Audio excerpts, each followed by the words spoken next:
Victoria slammed a crumpled $20 bill onto the table, her diamond ring catching the fluorescent light. "Buy your son some decent clothes, Marcus. God knows you can't afford it." The cafe went silent. Every customer turned to stare at the black man sitting with his 7-year-old boy, a cup of cold coffee between his calloused hands. Marcus Thompson didn't flinch. He looked at the woman he once loved, the woman who'd abandoned him with a newborn, and walked away without looking back. But what Victoria didn't know, what no one in that cafe could possibly imagine, was that this moment of humiliation would become the first chapter of the most extraordinary comeback story Chicago had ever seen. Before you continue, drop a comment with the city you're watching from. Let's see how far this story travels. And if you believe in second chances, hit that subscribe button. You won't want to miss what happens next.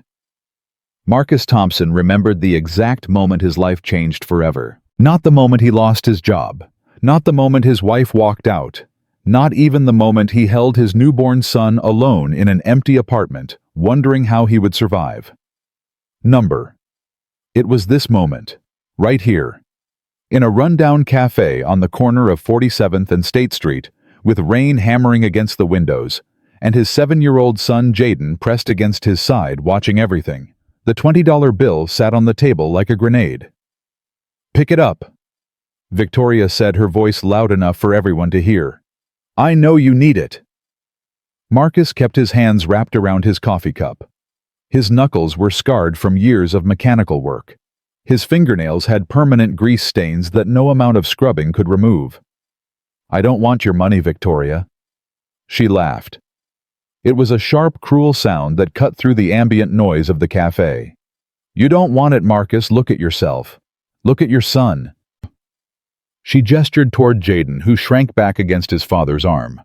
The boy was wearing a jacket 2 sizes too big, a hand-me-down from a church donation box.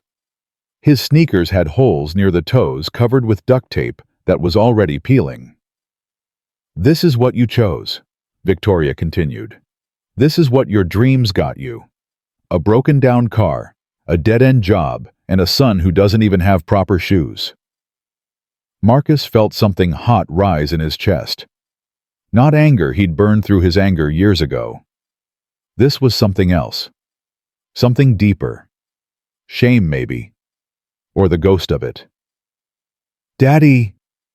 Jaden's small voice broke through. The boy was looking up at him with those big brown eyes, confusion and fear swimming in them. "It's okay, son." "No, it's not okay," Victoria cut in.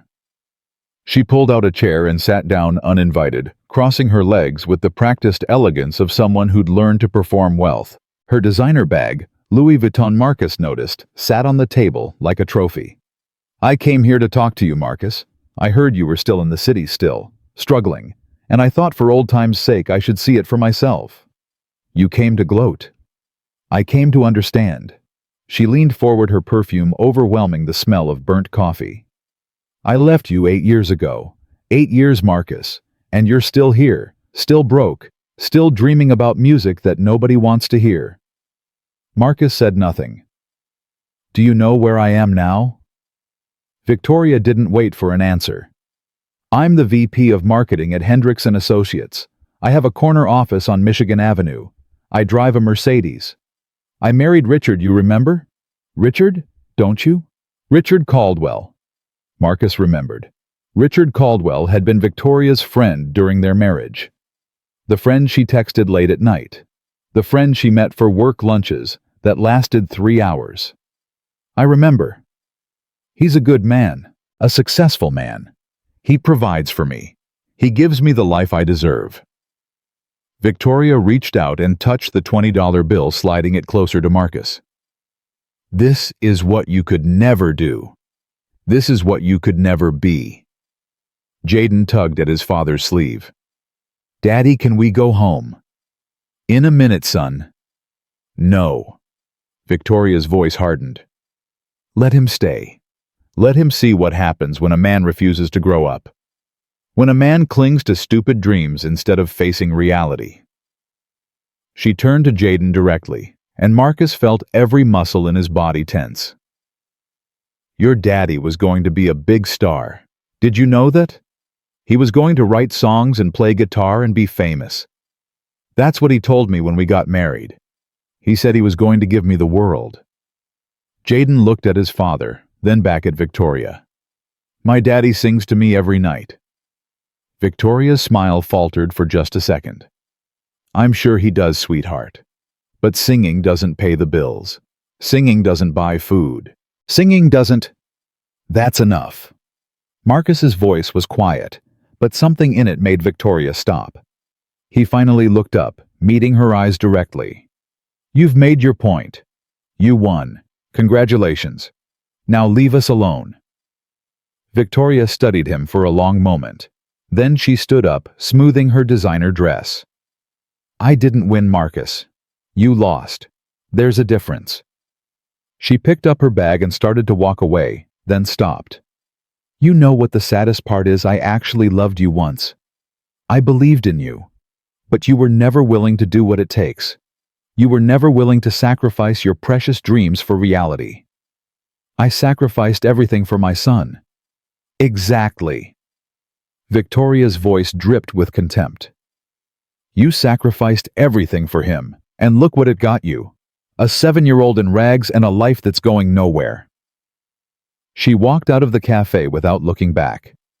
The bell above the door chimed, the rain kept falling, and Marcus sat there, the $20 bill still on the table, his son's hand gripping his sleeve.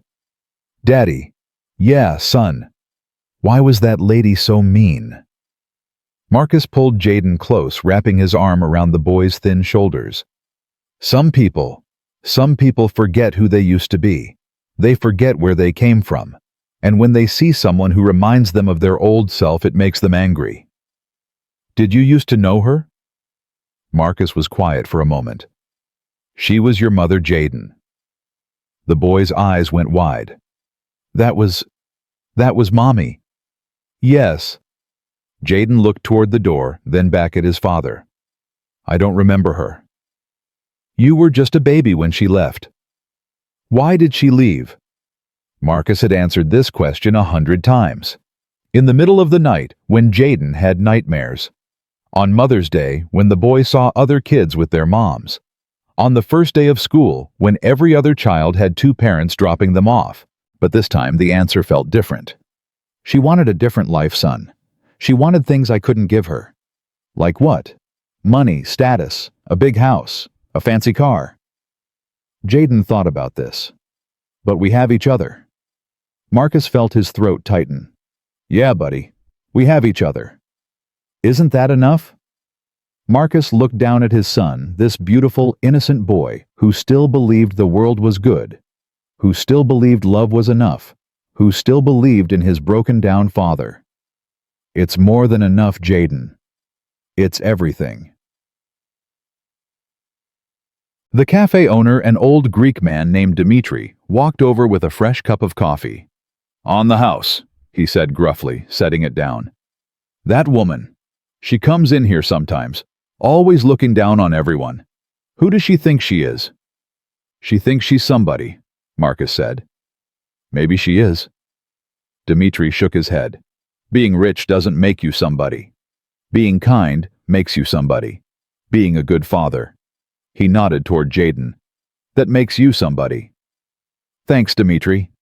The old man squeezed Marcus's shoulder and walked away. Marcus picked up the $20 bill.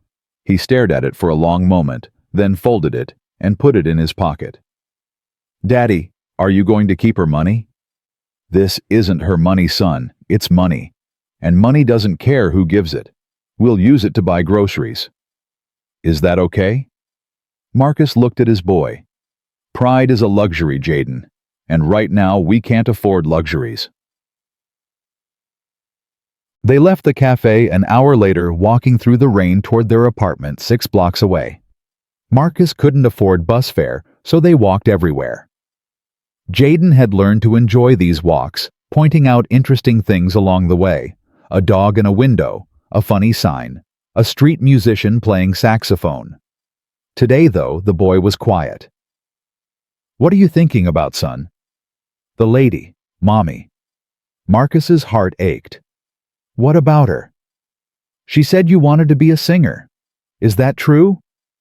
It was true, a long time ago. Why did you stop? Marcus took a deep breath. The rain was soaking through his thin jacket, but he barely noticed. When you were born, everything changed. Your mom. She wasn't ready to be a mother. And when she left, I had to make a choice. I could chase my dreams, or I could take care of you. And you picked me. I would pick you 1,000 times, Jaden, 1,000,000 times. But what about your songs? Marcus smiled sadly. The songs will always be there. But you're only going to be 7 once. You're only going to need me like this for a little while, and I'm not going to miss it. Jaden reached up and took his father's hand. I think you're the best daddy in the whole world. Marcus had to stop walking. He knelt down on the wet sidewalk, rain streaming down his face, and pulled his son into a tight hug. I'm trying, buddy. I'm trying so hard. I know, Daddy. They stayed like that for a moment, father and son in the middle of a Chicago sidewalk, while the world rushed past them. Their apartment was on the 4th floor of a building that should have been condemned years ago. The elevator hadn't worked since before they moved in. The hallway always smelled like mildew and cooking grease. The walls were thin enough to hear every argument, every crying baby, every television turned up too loud. But it was home. Marcus unlocked the 3 deadbolts. The neighborhood wasn't safe, and they stepped inside. The apartment was small, 1 bedroom which Jaden had. Marcus slept on a pull-out couch in the living room. The kitchen was barely functional, with a stove that only worked on 2 burners and a refrigerator that hummed so loudly it sometimes kept them awake. But Marcus had made it a home.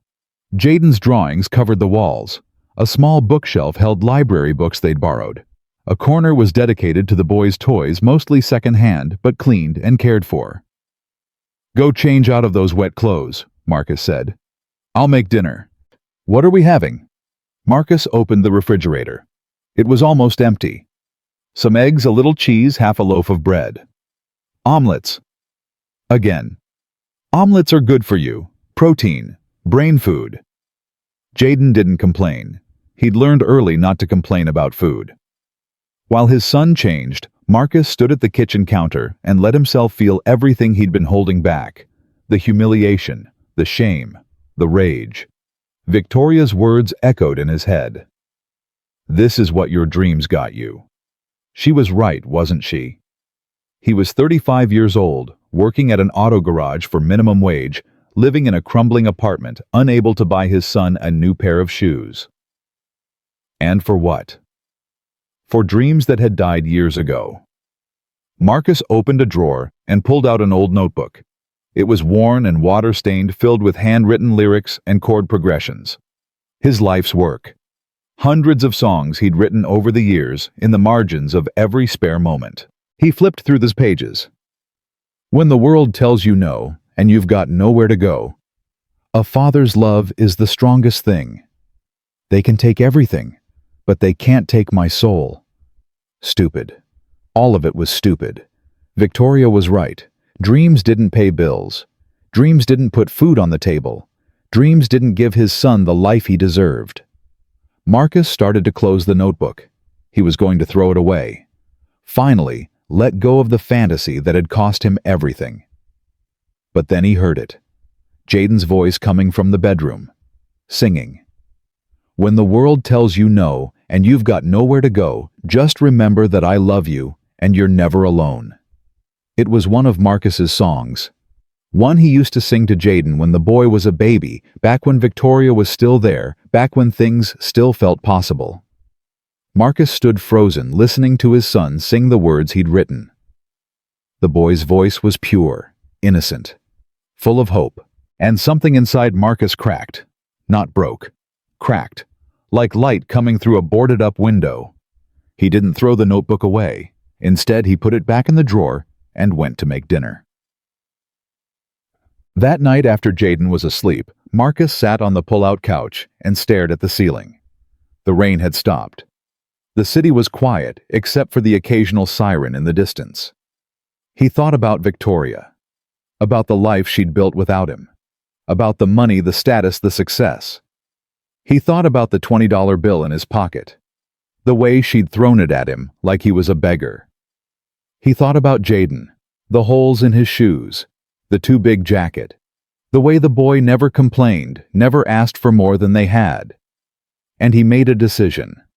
Not a dramatic decision, not a life-changing epiphany, just a quiet resolution, born in the darkness of a shabby apartment, while his son slept peacefully in the next room. He was going to prove her wrong. He didn't know how. He didn't know when. He didn't even know if it was possible. But he was going to try. Not for himself.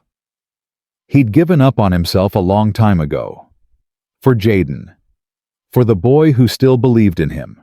For the son who sang his songs and held his hand and thought he was the best daddy in the whole world. Marcus pulled out his phone, a cracked old smartphone he'd bought secondhand, and opened the Notes app. He started writing. Not lyrics this time. A plan. Step 1. Work harder. Pick up extra shifts. Save every penny. Step 2. Find a way to record music. There had to be free options somewhere. Step 3. Don't give up, no matter what. It wasn't much of a plan. It was barely a plan at all. But it was a start. The next morning, Marcus woke up early. He made breakfast for Jaden, walked him to school, then headed to work. The auto garage where he worked was owned by a man named Earl Watson, a 60-year-old Army veteran who'd built the business from nothing. Earl was tough but fair, the kind of boss who'd chew you out for being late, but also slip you a 20 when he knew you were struggling. "Thompson," Earl called out as Marcus walked in. "You look like hell." "Rough night. Ain't they all?" Earl handed him a work order.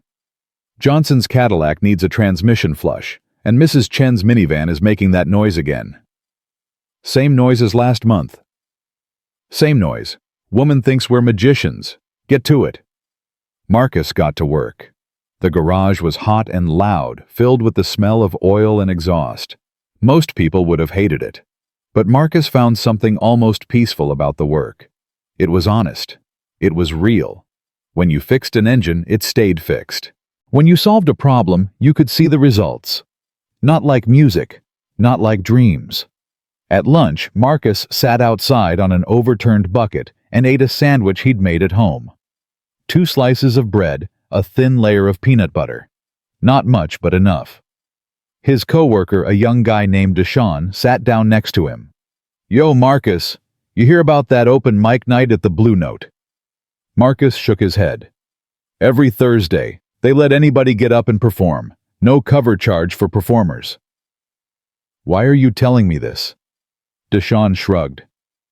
"I've heard you humming while you work, man. You got a voice. Figured maybe you'd want to try it out." Marcus took a bite of his sandwich. "I'm not a performer." "Could be. I've got responsibilities. A son." "I know." Deshaun stood up. "But I also know that look you get sometimes. Like you're somewhere else, somewhere better. I'm just saying. The Blue Note. Thursdays. Think about it." He walked back inside, leaving Marcus alone with his sandwich and his thoughts. That afternoon, Marcus picked Jaden up from school. The boy came running out with a piece of paper in his hand. "Daddy, look what I made." It was a crayon drawing. 2 figures, one tall, one small, holding hands under a yellow sun. Above them, in wobbly letters, were the words, "My hero." "That's you, Daddy. You're my hero." Marcus felt his eyes burn. "This is beautiful, son. I'm going to hang it up at home." "Really? Right above the couch, where I can see it every day." Jaden beamed. They walked home together, the drawing carefully protected inside Marcus's jacket. And for a moment, just a brief moment, Marcus felt something he hadn't felt in years. Hope. That night, after putting Jaden to bed, Marcus sat down with his notebook again. He read through his old songs. Some were good. Some were terrible. Most were somewhere in between. But one song stood out. He'd written it 5 years ago during the darkest period of his life. The lyrics were raw and honest, the melody simple but haunting. It was called Rise Again. They knocked me down, they left me bleeding on the ground. They took my pride, they took my faith, they took everything I'd found. But I'm still here, still standing, still breathing through the pain. And every time they knock me down, I rise again. Marcus hummed the melody quietly, careful not to wake Jaden. He thought about the blue note, about open mic night, about Deshaun's words. "You got a voice, man?" Did he? He used to think so. But that was a lifetime ago. Still, the song was there. The melody was there. The words that had poured out of him during his darkest hours were still there waiting. Maybe Deshaun was right. Maybe it was time to try. 3 weeks later, Marcus stood outside the Blue Note, his hands shaking.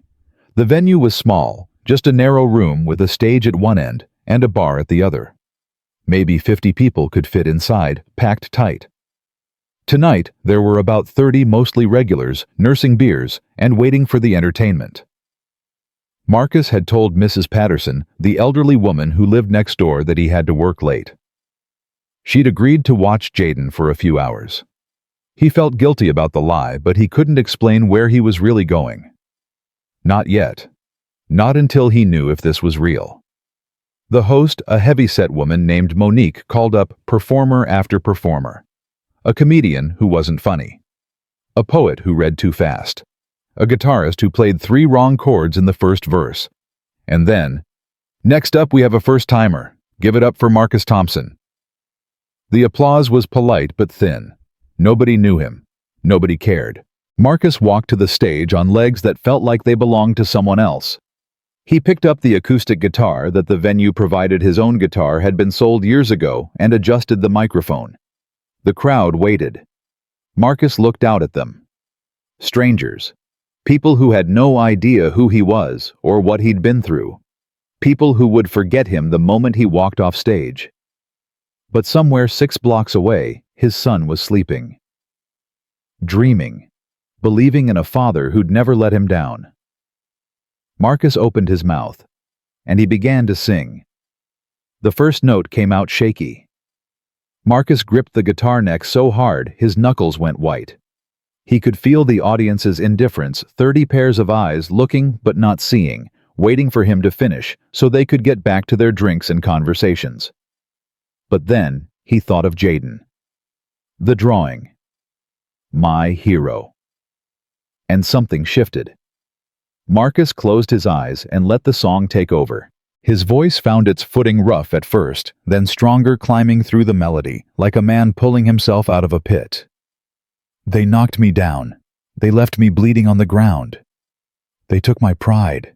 They took my faith. They took everything I'd found. A woman at the bar stopped talking to her friend. A man in the back put down his phone.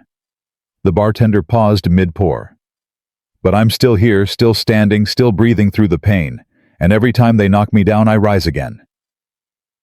By the time Marcus hit the chorus the second time, something had changed in the room. The indifference had melted away. People were leaning forward, listening, really listening. I rise again. I rise again. You can break my body, but you'll never break my soul. I rise again. When the last note faded, there was a moment of silence. Marcus opened his eyes, certain he'd failed, certain they'd all been bored or uncomfortable. Then the applause started. It wasn't thunderous. It wasn't a standing ovation. But it was real. Genuine. The woman at the bar was wiping her eyes. The man in the back was clapping slowly, nodding his head. Monique took the microphone. Marcus Thompson. Everybody. First-timer. Can you believe that? Marcus walked off the stage in a daze. His hands were still trembling, but for a different reason now. He'd done it. After 8 years of silence, he'd sung again. And people had listened. A hand caught his arm before he reached the door. Hey, hold up. Marcus turned. A man about his age stood there well-dressed in a way that seemed out of place at the Blue Note. Asian with sharp eyes and an easy smile. That was incredible, man. Where did that song come from? I wrote it, a few years back. You wrote that? The man extended his hand. I'm David. David Chen. Marcus shook it confused. The name sounded familiar. Do I know you? David laughed. Northwestern. Class of 2010. We had music theory together. You sat in the back and wrote lyrics in your notebook while Professor Hammond droned on about Beethoven. The memory came flooding back. David Chen, the guy who always had the newest gadgets, who talked about startups and venture capital while everyone else talked about bands and concerts. David, yeah, I remember. You were the tech guy. Still am. Only now people actually pay me for it. He pulled out a business card. I'm an investor now. Tech mostly, but I've been looking to branch out into media, music specifically. Marcus looked at the card. Chen Ventures. The address was on Michigan Avenue. Good for you. Look, I'm not going to bullshit you. I came here tonight because I was bored. My girlfriend dragged me out, said I needed to experience real culture or whatever. I wasn't expecting much. David's expression grew serious. But that song, man, that hit different. There's something there, something raw and real. It's just a song. No, it's not. I've sat through 100 pitch meetings with artists who have perfect production and zero soul. What you just did up there, that's the opposite. That's what people are hungry for. Marcus didn't know what to say. Part of him wanted to believe it. Another part, the part that had been beaten down for 8 years, was already building walls. I appreciate the kind words, but I should get home. My son's waiting. He started toward the door, but David followed.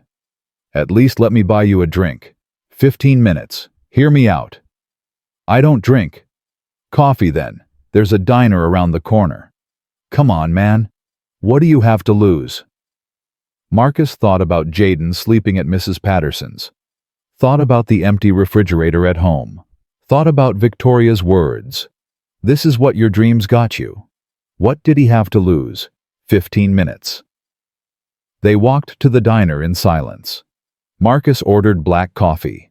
David ordered the same, plus a slice of pie he didn't touch. So, David said, leaning back in the booth. Tell me your story. I remember you were talented back in school. Everyone said you were going to make it. What happened? Marcus wrapped his hands around the coffee cup. Life happened. My wife got pregnant senior year. We got married. I took a job at a garage to pay the bills while she finished her degree. The plan was I'd go back to music once things settled down. But things never settled down. No. She left when Jaden was 6 months old. Just gone. Took everything we had in the bank and disappeared. I was 27 with a baby, no money, and a mountain of debt she'd racked up in both our names. David whistled low. And music. Couldn't afford the time. Couldn't afford the equipment. Could barely afford formula and diapers. So I worked. Double shifts, triple shifts, whatever it took. And the music just... Marcus shrugged. Faded. But you kept writing. It wasn't a question. David had seen the notebook that night at Northwestern filled with lyrics and melodies and dreams. Yeah, I kept writing. Couldn't stop even when I wanted to. Late at night when Jaden was asleep. On my lunch breaks at the garage. It's like the songs just come. They always have. David leaned forward. How many songs do you have? I don't know. Hundreds, probably. Hundreds. David shook his head. And nobody's ever heard them. Just my son. I sing to him sometimes. Marcus. David's voice was intense now, all business. I'm not going to pretend I'm an expert in music. I'm not. But I know talent when I see it, and I know timing. The industry right now is saturated with overproduced garbage. People are craving authenticity. They want real stories, real pain, real hope. What you have, it's exactly what the market is missing. The market, Marcus repeated, a bitter edge to his voice. I'm not interested in being marketed. That's not what I mean. I mean your music deserves to be heard, and I can help make that happen. Marcus studied the man across from him. They'd barely known each other in college. Why would he care now? What's in it for you? David smiled. Straight to the point. I respect that. He took a sip of his coffee. Honestly, I've made a lot of money in tech. More than I know what to do with. But it's hollow, you know, code and algorithms and profit margins. I got into this business because I wanted to build things that mattered. Somewhere along the way, I forgot what that meant. He paused. Tonight, listening to you sing, I felt something. It's been a long time since I felt something. And I thought maybe this is it. Maybe this is how I build something that actually matters. So I'm a charity case. No. David's voice was firm. You're an investment, a good one. I'm not offering you a handout, Marcus. I'm offering you a partnership. Marcus was quiet for a long moment. The diner buzzed around them, late-night regulars and tired waitresses, and the clatter of dishes. What exactly are you proposing? Let me hear your songs, all of them. If they're as good as what you played tonight, I'll fund a demo. Professional studio time reel production. We put it out there, see what happens. If it takes off, we split the profits 50-50. If it doesn't, David shrugged. I take the loss. You've risked nothing. Nothing except my time, which I don't have. I understand you've got responsibilities. I'm not asking you to quit your job or neglect your kid. We work around your schedule, weekends, evenings, whatever works. Marcus wanted to say yes. God, he wanted to say yes. But he'd been burned too many times. He'd learned that hope was a dangerous thing for men like him. I need to think about it. David nodded and slid his business card across the table again. Take all the time you need. My number's on there. Call me when you're ready. They shook hands and parted ways. Marcus walked home through the empty streets, his mind racing. Was this real? Could this actually be happening? Or was it just another dream waiting to disappoint him? When he got home, Mrs. Patterson was asleep on his couch, her knitting needles still in her hands. Jaden was curled up in bed, clutching a stuffed bear that had seen better days. Marcus stood in the doorway of his son's room, watching the boy breathe. I'm going to make you proud, he whispered. I promise. 3 days passed. Marcus went to work, came home, made dinner, put Jaden to bed. The business card sat on his nightstand, staring at him every night. On the 4th day, Jaden came home from school with a fever. I don't feel good, Daddy. Marcus pressed his hand to the boy's forehead, burning hot. Let's get you to bed, buddy. I'll make you some soup. But by the next morning, Jaden was worse. His fever had spiked to 103. He couldn't keep food down. His breathing was shallow and rapid. Marcus called the free clinic. They told him to bring the boy in immediately. The clinic was overcrowded and understaffed, the waiting room packed with sick children and exhausted parents. They waited for 3 hours before a doctor finally saw them. It's pneumonia, the doctor said, her face grim. He needs antibiotics, strong ones, and he may need to be hospitalized if this doesn't improve in 48 hours. Hospitalized. Marcus felt the floor tilt beneath him. I don't have insurance. There are programs that can help, but right now we need to focus on getting him the medication he needs. She wrote out a prescription and handed it to him. This needs to be filled today. Don't wait. Marcus took Jaden to the pharmacy. The medication cost $87. He had $32 in his account. Marcus stood at the pharmacy counter, his son leaning weakly against his leg, and felt something inside him crack. Sir, do you want to proceed with the purchase? I need a minute. He walked outside Jaden in his arms and sat down on the curb. The boy was trembling, his small body racked with chills despite the warm afternoon. Think. There had to be a way. He could ask Earl for an advance, but he'd already asked for one last month and the month before that. He could pawn something. but he'd already pawned everything of value years ago. Except... Marcus closed his eyes. His mother's ring. The one thing he'd held on to through everything. The one thing he'd sworn he would never sell. It had been her wedding ring, simple gold, with a tiny diamond that barely caught the light. She'd worn it every day of her life, and when she died, Marcus had kept it as a reminder of the woman who'd believed in him when no one else did. "Daddy?" Jaden's voice was barely a whisper. "Are you okay?" Marcus held his son tighter. "I'm okay, buddy. Everything's going to be okay." He carried Jaden to the pawn shop 3 blocks away. The owner, a bald man with glasses and a permanent frown, examined the ring under a magnifying glass. "I can give you 100. It's worth more than that. Not to me." The man shrugged. "Take it or leave it." Marcus took it. He filled the prescription, brought Jaden home, and spent the next 48 hours nursing his son back to health. He barely slept, sitting up through the night to check the boy's temperature to make sure he was breathing, to hold him when the coughing fits came. On the 3rd day, Jaden's fever broke. "Daddy." The boy's eyes were clear for the first time in days. "I'm hungry." Marcus laughed, a sound that was half relief and half sob. "What do you want, buddy? Anything. Name it. Can we have pancakes? We can have all the pancakes you want." That night, after Jaden was asleep, Marcus sat alone in the dark and cried. For his mother's ring, gone forever. For the humiliation of being unable to care for his own child. For the dreams he'd buried, and the life he'd lost, and the man he'd wanted to be. And when the tears ran dry, something else took their place: determination. He picked up the phone and dialed the number on David Chen's card. It rang twice. "Hello.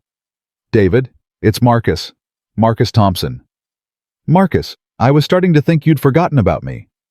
I had some things to deal with, but I've been thinking about your offer." And Marcus looked at the empty space on his nightstand where his mother's ring used to sit. "I'm in." The next few weeks were a blur of activity. David was true to his word.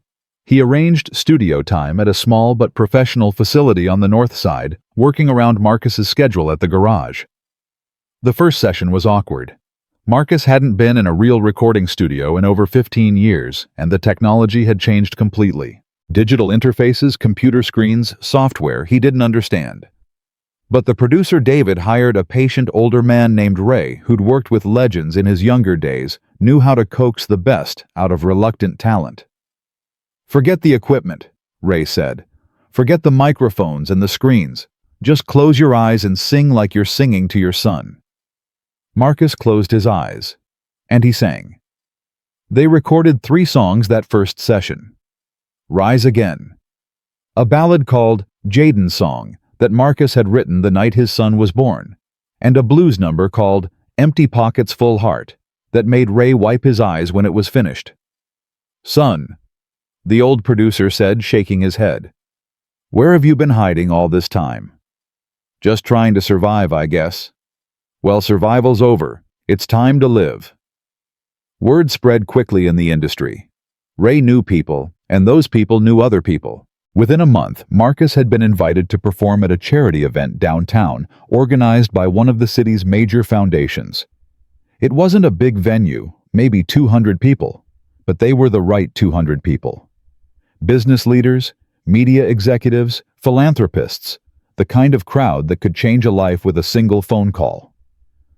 Marcus stood backstage, his hands shaking again, just like at the Blue Note. David found him there. Nervous? Terrified. "Good. That means you care." David put a hand on his shoulder. "Listen, man, I've seen you in the studio. I've heard what you can do. These people out there, they need what you have. They just don't know it yet. What if I'm not good enough?" "You are. Trust me." The MC called his name. Marcus walked onto the stage. The crowd was polite, expectant, but not particularly interested. They'd come for networking and cocktails, not for some unknown singer with a borrowed guitar. Marcus adjusted the microphone. Good evening. My name is Marcus Thompson. I'm a father, a mechanic, and tonight, if you'll let me, I'd like to share something with you. He took a breath. This first song is about a moment that changed my life. A moment when someone I used to love looked at me and saw nothing. Less than nothing. And I decided in that moment that I was going to prove her wrong. Not for revenge, but for my son. For the boy who thinks I'm a hero, even when I feel like a failure. He began to play. Somewhere in the middle of the song, Marcus noticed a commotion at the back of the room. People whispering, heads turning. He didn't stop playing. When the song ended, the applause was enthusiastic, genuine. But Marcus's attention was fixed on the figure pushing through the crowd toward the front. Victoria. She was there in a stunning evening gown, her husband Richard beside her. Their eyes met across the room, and Marcus saw something flicker in her expression. Fear, anger, recognition. He didn't look away. The MC returned to the stage. Marcus Thompson, ladies and gentlemen. Now, before we continue, I'd like to invite one of our most generous donors to say a few words. Please welcome Richard Caldwell. Marcus's blood ran cold. Richard Caldwell climbed onto the stage, smooth and confident, his expensive suit catching the light. He shook the MC's hand and turned to the microphone. Thank you, thank you. What a wonderful evening. And what a touching performance from Mr. He glanced at Marcus. Thompson, was it? That's right. Beautiful stuff, really. Richard's smile didn't reach his eyes. You know, it's inspiring to see someone overcome such humble circumstances. Gives the rest of us hope. The words dripped with condescension. Marcus felt his jaw tighten. Now, Richard continued, turning back to the crowd. As many of you know, the Caldwell Foundation is committed to supporting underprivileged communities in Chicago. And tonight I'm pleased to announce a new initiative. Marcus walked off the stage while Richard was still talking. He didn't trust himself to stay. Backstage, David was waiting. What happened out there? You were killing it. And then, that man, Richard Caldwell. He's married to my ex-wife. David's face changed. The woman who... Yeah. Did he know? Did he recognize you? I don't know. Maybe. Probably. They stood in silence for a moment. Marcus, listen to me. David's voice was urgent. Whatever history you have with those people, you can't let it derail you. Not now. Not when you're this close. Close to what I'm nobody, David. I'm a mechanic who sings songs in his spare time. Men like Richard Caldwell, they own the world. They can crush people like me without even trying. They can try. David gripped his arm. But they haven't heard you sing. They don't know what you've got inside you. That song you played tonight, it moved people. Real people. That's power, Marcus. A different kind of power, but power all the same. Marcus wanted to believe him. But as he left the venue that night, he saw Victoria standing by the valet stand watching him. She didn't say a word. Neither did he. But the look in her eyes said everything. This wasn't over. 2 weeks later, Marcus got a call from the garage. Thompson, you need to get down here. Now. It was Earl, and his voice was strange. Tight. When Marcus arrived, there were 2 men in suits standing in the garage office. Earl was sitting behind his desk, looking like he'd aged 10 years. What's going on? Earl wouldn't meet his eyes. Marcus, I don't know how to say this. The shop's being sold. Sold to who? One of the suited men stepped forward. Caldwell Holdings has acquired this property as part of a larger development initiative. All current employees will be terminated with 2 weeks severance. Marcus felt the ground shift beneath him. Caldwell Holdings. That's correct. The name hit him like a physical blow. Caldwell. Richard Caldwell. This wasn't a coincidence. Earl, Marcus said, struggling to keep his voice steady. You've owned this shop for 30 years. Why would you sell? Earl finally looked up. His eyes were red. "They made me an offer I couldn't refuse, and when I tried to refuse it anyway..." He swallowed. "Let's just say they made it clear there would be consequences." The suited men gathered their papers and left without another word. Marcus stood in the middle of the shop where he'd worked for 8 years, where he'd learned every make and model, where he'd found a kind of peace in the honest work of fixing broken things. And he understood. Richard Caldwell was sending a message. "Stay in your place. Know your limits. You don't belong in our world." Marcus drove home in a daze. He had 2 weeks of work left, then nothing.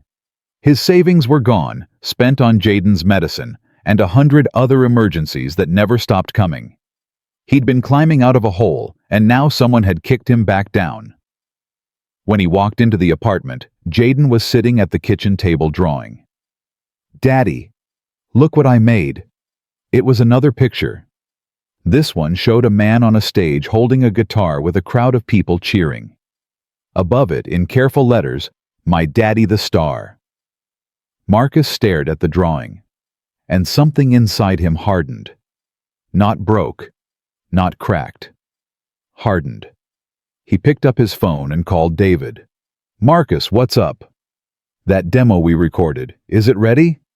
"Yeah, we were going to do some more mixing, but..." "Release it." "What?" "Release it. Tonight. Put it everywhere. Every platform, every site, everywhere people can hear it." "Marcus, what's going on?" Marcus looked at his son's drawing. The man on stage, the cheering crowd. "Someone just tried to take everything from me. Again. And I'm done running. I'm done hiding. If they want to fight, they're going to get one." There was a pause on the other end of the line. "Okay," David said finally. "Let's do this." That night, Rise Again was uploaded to every streaming platform simultaneously, and Marcus Thompson's life was about to change forever. The first 24 hours were quiet. Marcus checked his phone obsessively, refreshing the streaming numbers every few minutes. 100 plays, 200, 500, nothing spectacular, nothing to suggest his life was about to change.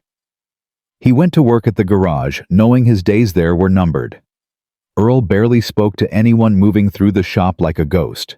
The other mechanics whispered in corners, worried about mortgages and car payments and families that depended on their paychecks. On the second day, David called. "Marcus, are you sitting down?" "I'm under a Chevy. What's going on?" "Get out from under the Chevy." Something in David's voice made Marcus slide out immediately. He wiped the grease from his hands and pressed the phone to his ear. "What is it?" "Rise Again just hit 50,000 plays." Marcus blinked. 50,000 in 2 days. It's not slowing down. Someone with a big following shared it on social media. Said it was the most authentic thing they'd heard in years. Now it's spreading everywhere. Music blogs are picking it up. Radio stations are calling. Marcus leaned against the car, his legs suddenly unsteady. Radio stations. 3 so far. And Marcus, there's more. A journalist from the Tribune wants to do a story. Human interest piece. Single father, working class, making music against all odds. They want to interview you tomorrow. Tomorrow I can't. I have work. I have Jaden. Marcus. David's voice was firm. This is the moment. Everything we've worked for. You can't let it pass. Earl appeared in the doorway of the office. "Thompson, you got a phone call. Some woman from a newspaper." Marcus stared at his boss. "Take it." Earl said something like hope flickering in his tired eyes. "Take the call." The interview happened the next afternoon in the same diner where Marcus had first talked to David. The journalist was a young black woman named Angela Morrison, sharp and professional, but with a warmth that put Marcus at ease. "Tell me about the song," she said, her recorder running. "Where did it come from?" Marcus told her. About Victoria, about the cafe, about the $20 bill thrown on the table like garbage, about 8 years of struggle and sacrifice, and a little boy who believed his father was a hero. Angela listened without interrupting. When he finished, she was quiet for a long moment. Can I be honest with you, Mr. Thompson? Marcus, and yes, this story, it's going to resonate with a lot of people. A lot of people who've been knocked down and told they're nothing. A lot of people who are fighting every day just to survive. She paused. But it's also going to make some people uncomfortable. Powerful people. I know. Are you ready for that? Marcus thought about Richard Caldwell, about the garage being sold out from under them, about the message that had been sent. I've been getting knocked down my whole life, he said. I'm still here. The article ran 3 days later. It was picked up by national outlets within hours. Suddenly, Marcus Thompson wasn't just a name on a streaming platform. He was a story, a symbol. The struggling single father who refused to give up. The plays on Rise Again exploded. 100,000, 200,000, 500,000. The song climbed the charts, competing against artists with million-dollar marketing budgets and teams of producers. And then the backlash began. It started with a phone call from Jaden's school. Mr. Thompson, this is Principal Davis. We need you to come in immediately. Marcus's heart dropped. Is Jaden okay? Is he hurt? He's fine. But there's been a situation. Please come as soon as you can. Marcus left work without asking permission. He drove to the school in a panic, every worst-case scenario playing through his mind. Principal Davis was waiting in her office. Jaden sat in a chair against the wall, his face streaked with tears. Daddy? The boy ran to him, and Marcus scooped him up, holding him tight. What happened? What's going on? Principal Davis folded her hands on her desk. Mr. Thompson, we received a report this morning, an anonymous tip claiming that Jaden is being neglected at home, that he comes to school hungry, that his living conditions are unsafe. Marcus felt the blood drain from his face. That's not true. That's a lie. I'm not saying it's true, but we're required by law to report these things to Child Protective Services. They'll be conducting an investigation. CPS. Marcus's voice cracked. You're sending CPS to my home. I don't have a choice, Mr. Thompson. I'm sorry. Marcus looked down at his son, still clinging to his neck. Daddy, did I do something wrong? No, baby. No, you didn't do anything wrong. But someone did, Marcus thought. And he knew exactly who. The CPS investigation began the next day. A social worker named Mrs. Patterson, no relation to his kindly neighbor, arrived at his apartment with a clipboard and a skeptical expression. She inspected every room, opened the refrigerator, which was fuller now thanks to his recent earnings, checked the bathroom, the bedroom, the living room where Marcus slept. The apartment is small, she noted. It's what I can afford. Your son sleeps in the only bedroom. Yes, I sleep on the couch. Is that sustainable? It's been sustainable for 7 years. Mrs. Patterson made more notes. She interviewed Jaden separately, asking him questions about meals and bedtimes, and whether his father ever hit him. My daddy never hits me, Jaden said, his voice small but steady. He's the best daddy in the world. When the interview was over, Mrs. Patterson pulled Marcus aside. Mr. Thompson, I want to be straight with you. This report has some unusual characteristics. What do you mean? Anonymous tips aren't uncommon, but this one was very specific, very detailed, almost like someone who knows your situation intimately. Marcus said nothing.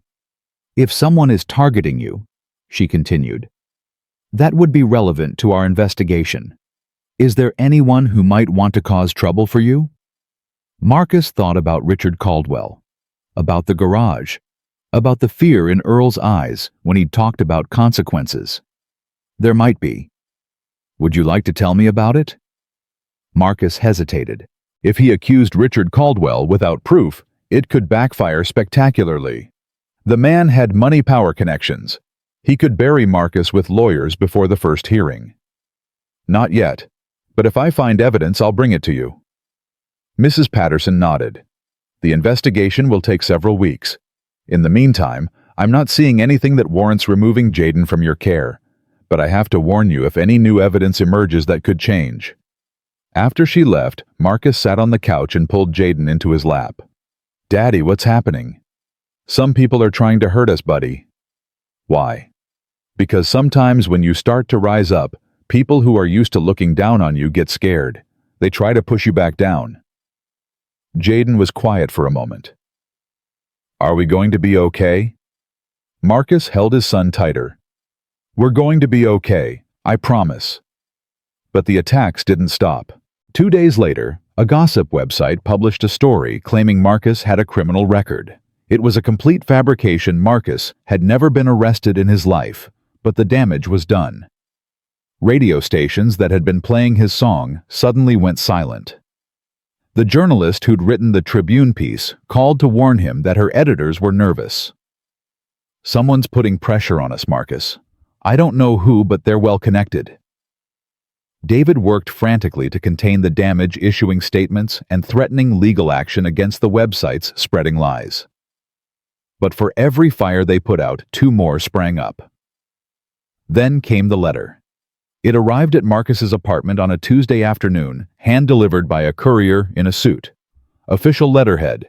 Legal language. A custody challenge. Victoria was suing for full custody of Jaden. Marcus read the letter 3 times, his hands shaking. On what grounds? He asked David over the phone. She abandoned him. She hasn't seen him in 7 years. Doesn't matter. With enough money and the right lawyers, she can make a case. Especially with this CPS investigation hanging over your head. But she doesn't even want him. She never wanted him. Marcus, I don't think this is about Jaden. I think this is about you. They're trying to break you. Take away the one thing that matters most. Marcus felt something cold settle in his chest. What do I do? You fight. We get you a lawyer, a good one, and we don't let them win. The custody hearing was scheduled for 3 weeks later. Marcus couldn't afford the kind of attorney Richard Caldwell would hire, but David found a woman named Sandra Williams, who specialized in family law and had a reputation for taking on impossible cases. I've seen what they're doing to you, Sandra said at their first meeting. The fake news stories, the CPS report, the custody challenge. It's a coordinated attack, classic intimidation tactics. Can we prove that? Proving it is one thing, winning is another. She leaned forward. But here's what I've learned in 20 years of doing this. Juries and judges are human. They respond to truth, to authenticity. If you can show them who you really are, not the person these people are trying to paint you as, you have a chance. How do I do that? Sandra smiled.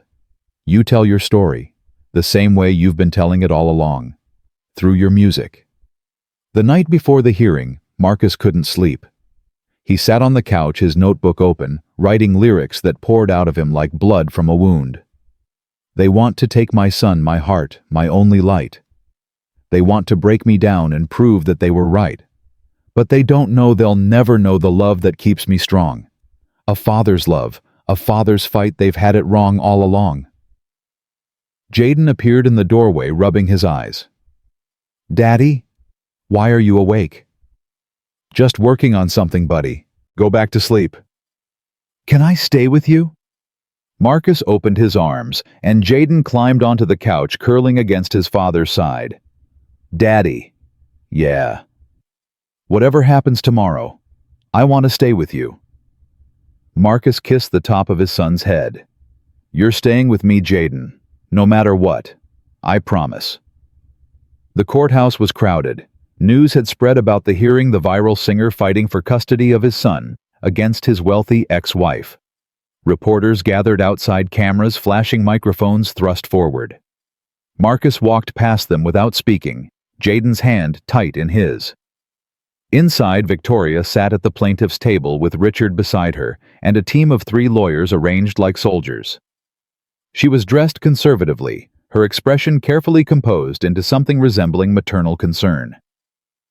Marcus sat at the defendant's table with Sandra. Just the 2 of them. The judge was a stern-looking woman in her 60s named Helen Crawford. She surveyed the courtroom over her glasses, taking in the disparity between the two parties.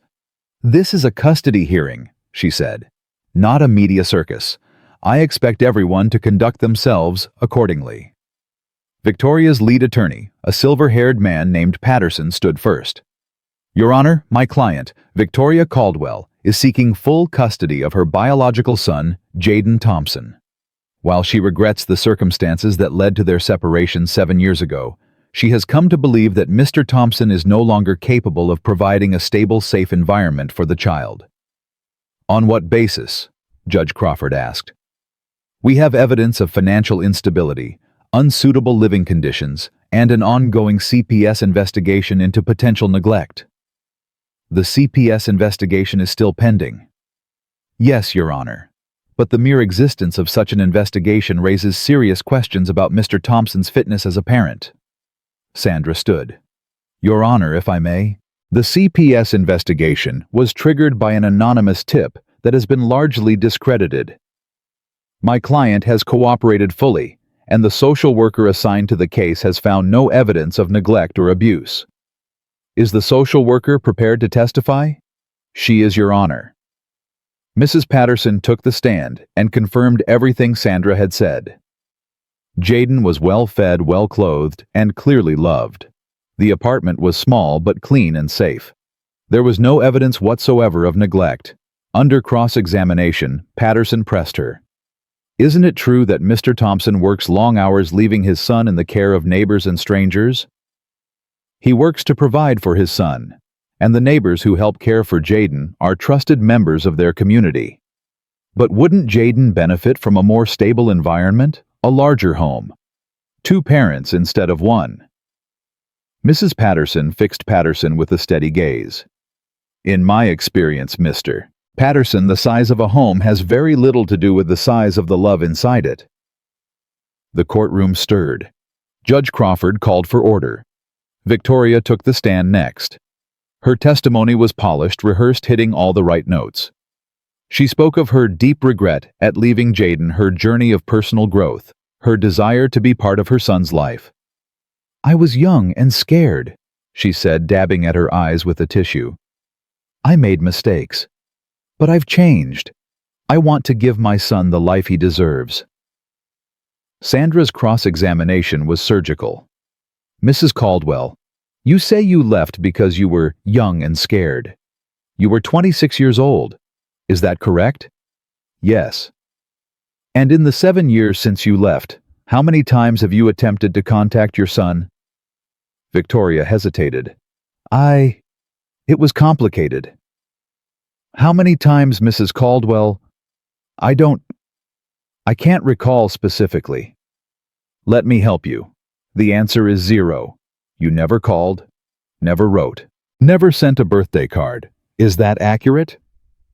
"I was giving him space." "He was a baby when you left. He didn't need space. He needed his mother." "Objection," Patterson said. "Counsel is badgering the witness." "Sustained. Move on, Ms. Williams." Sandra nodded. "Mrs. Caldwell, why now? After 7 years of silence, why have you suddenly decided to seek custody?" "I told you, I've changed."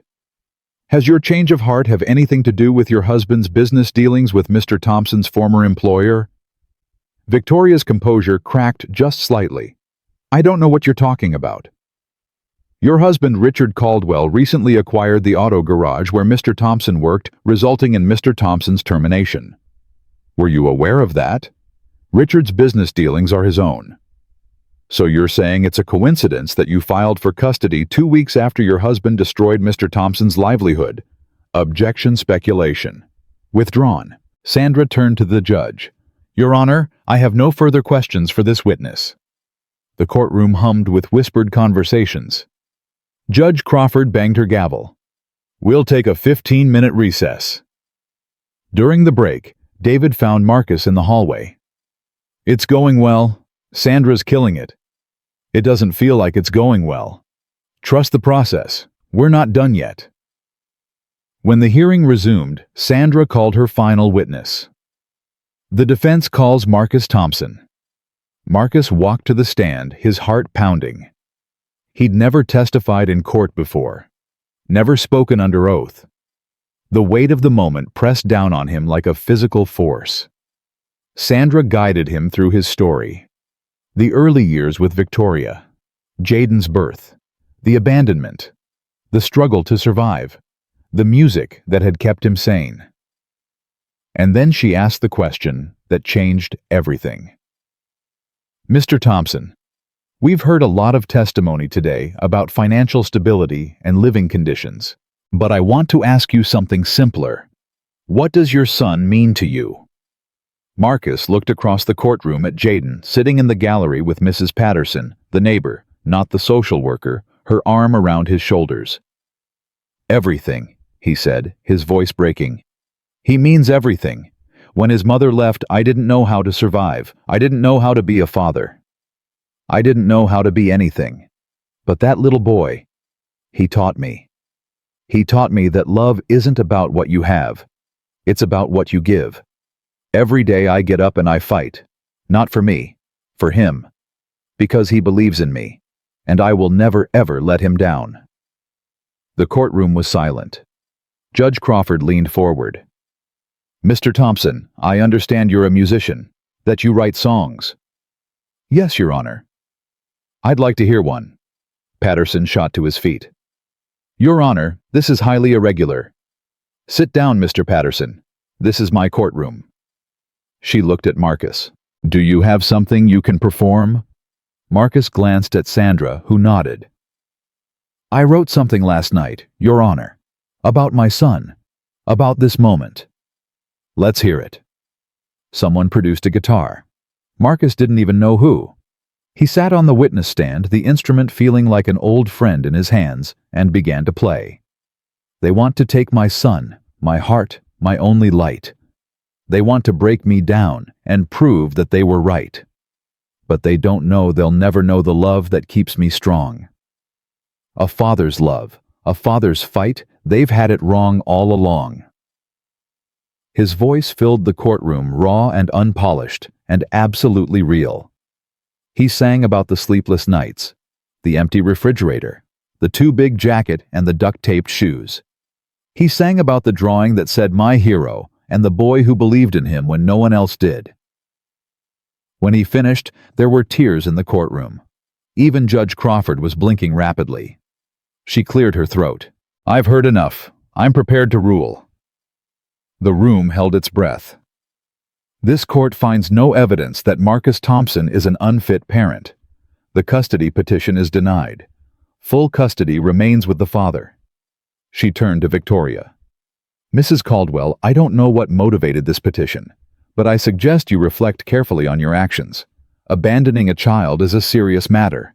Attempting to manipulate the legal system to punish someone for their success is even more serious.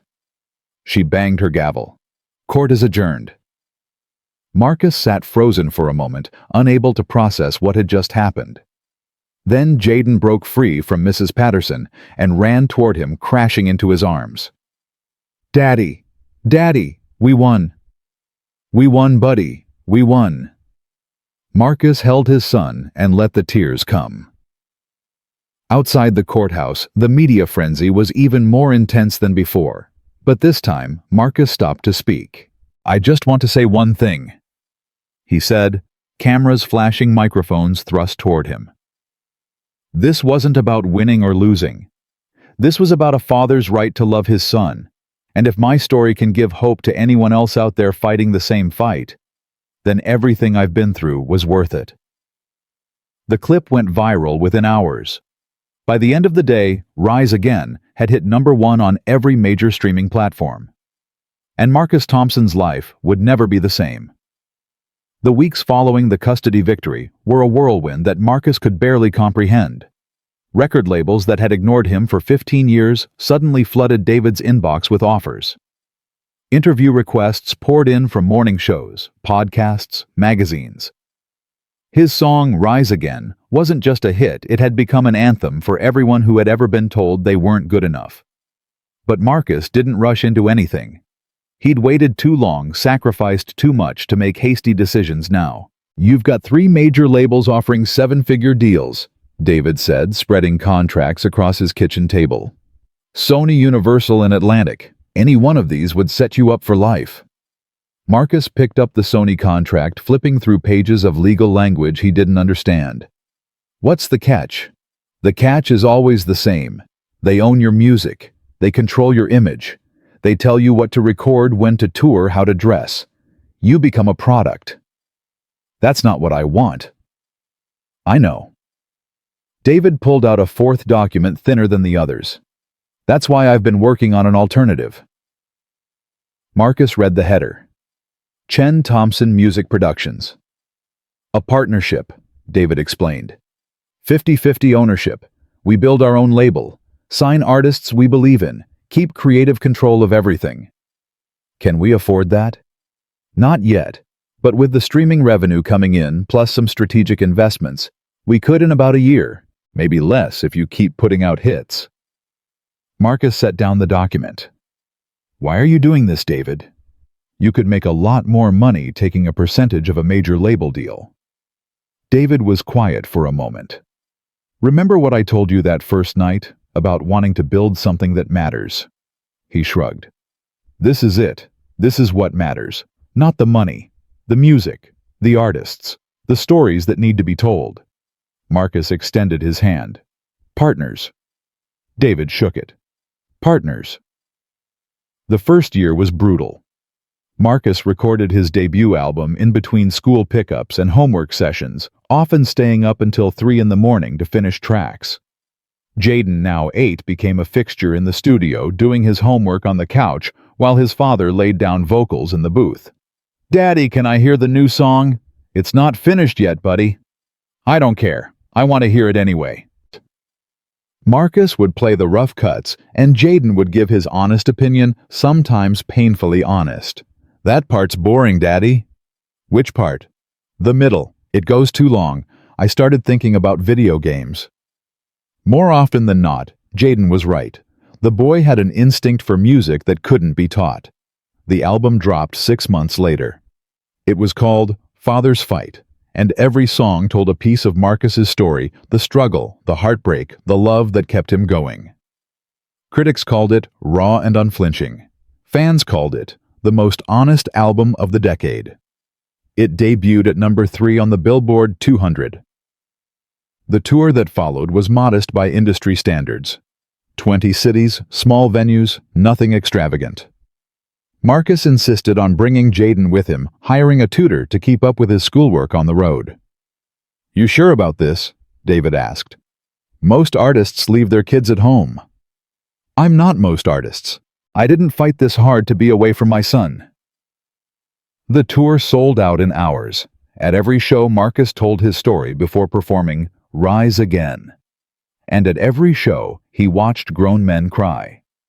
By the end of that first year, Marcus had paid off every debt he'd ever owed.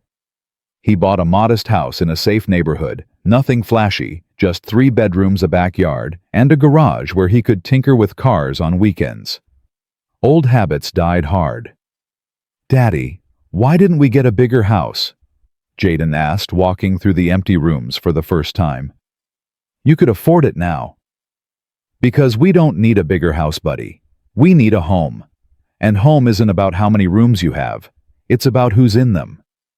Jaden thought about this. "So a small house with us is better than a big house with just stuff?"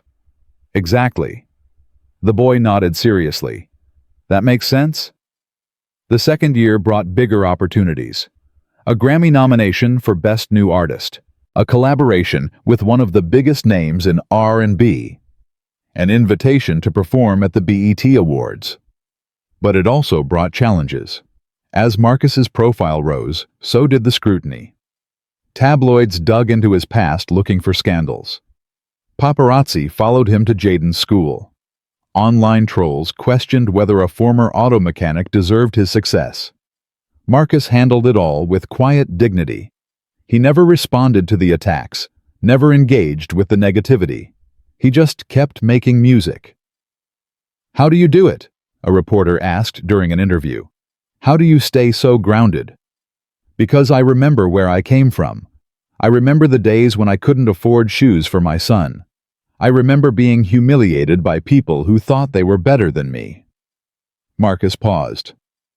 That person is still inside me. He'll always be inside me, and I won't let success make me forget him. The third year brought transformation.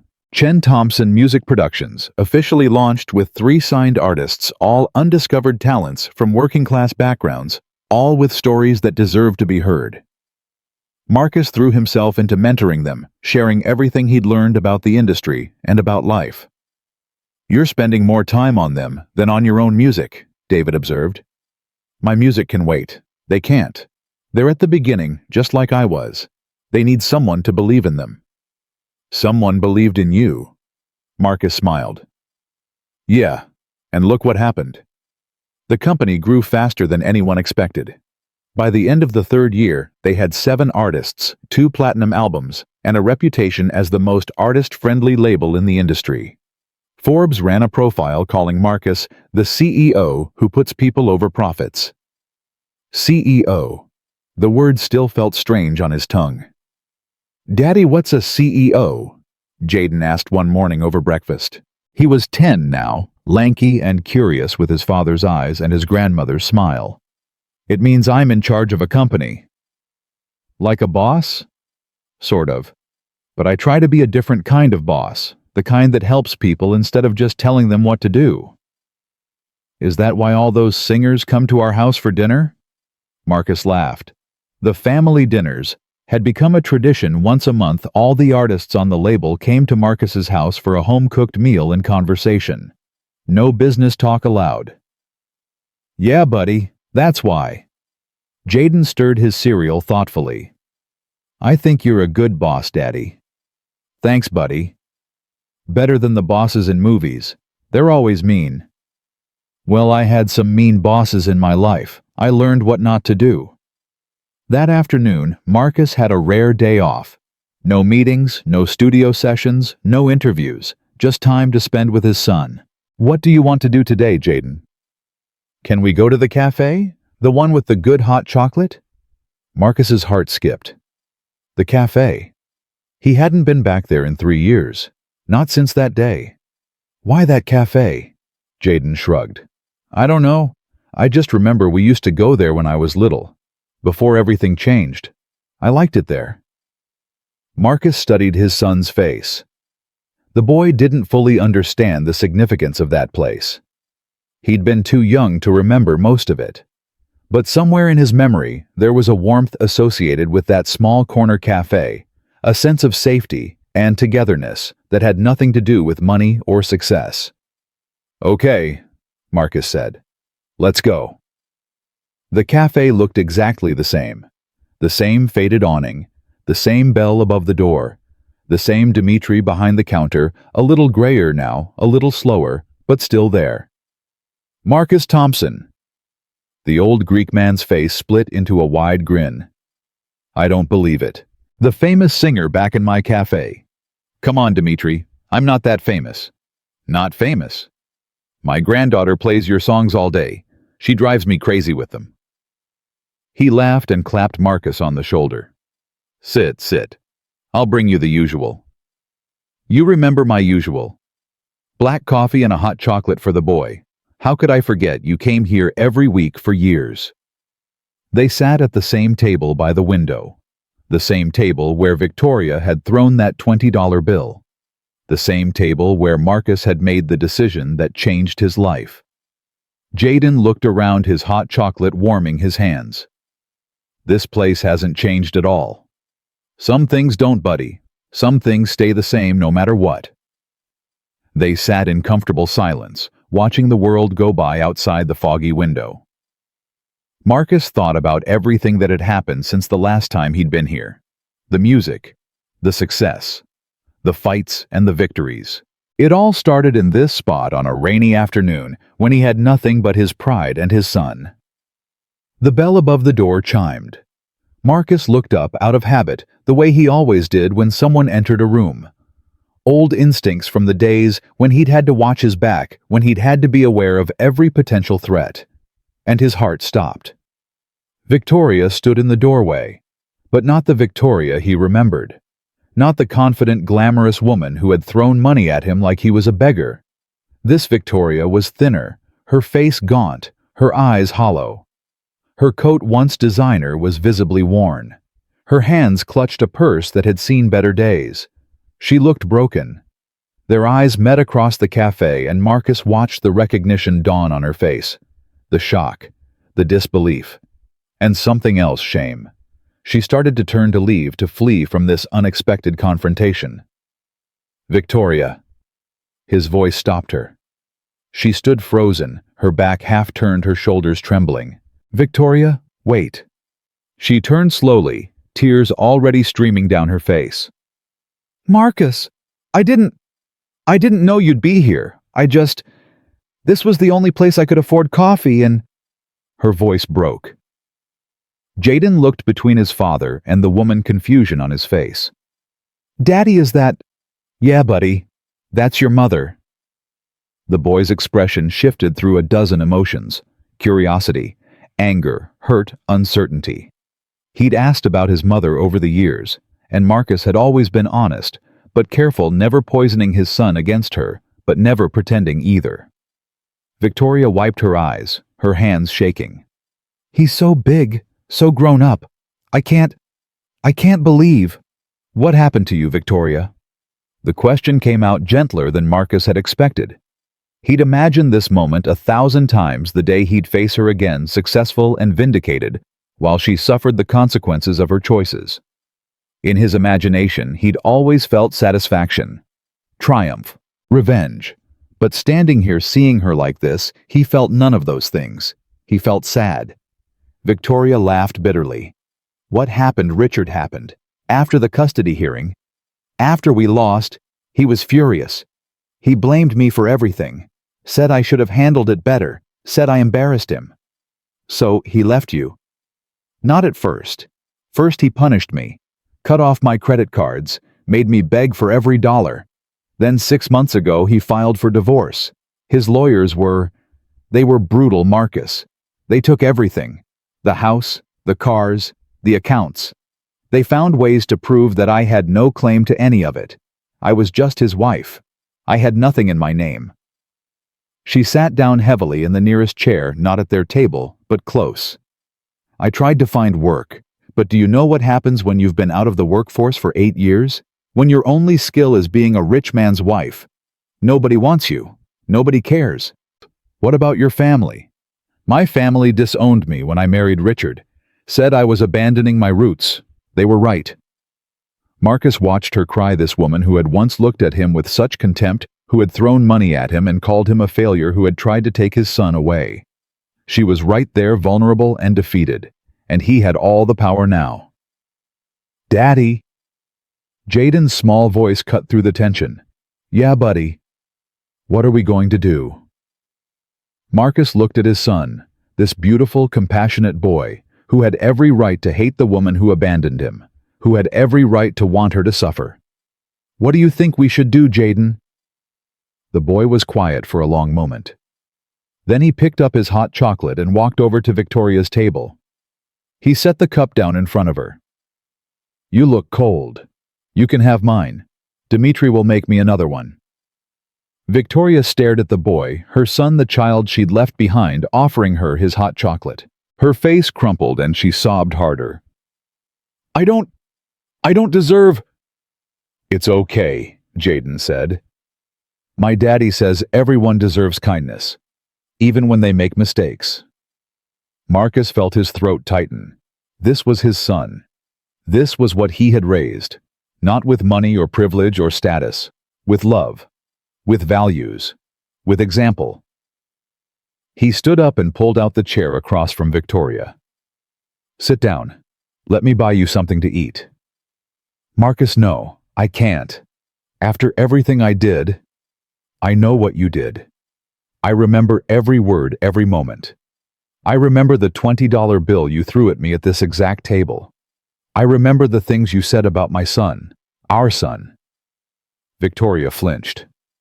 But I also remember that holding on to anger is like drinking poison and expecting the other person to die. I spent too many years being angry at you, Victoria. It almost destroyed me. I'm not going back there. He sat down.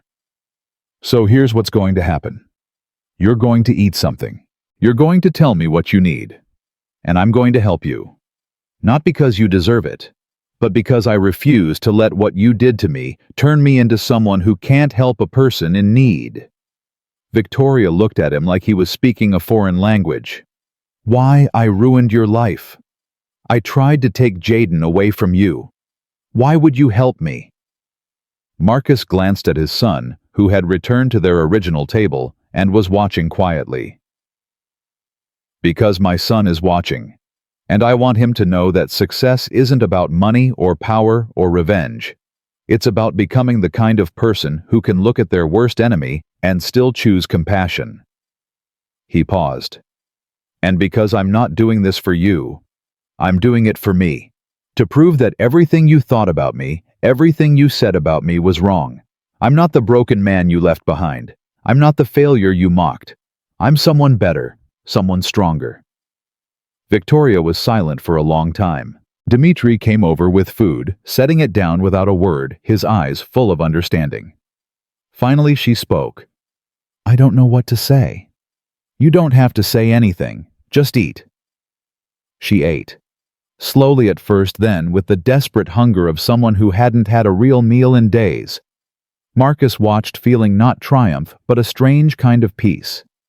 When she finished, Victoria wiped her mouth with a napkin, her hands still shaking. What happens now? Now you get back on your feet. I know a non-profit organization that helps women in situations like yours. Job training, housing assistance, counseling. I'll make a call. You're not going to give me money.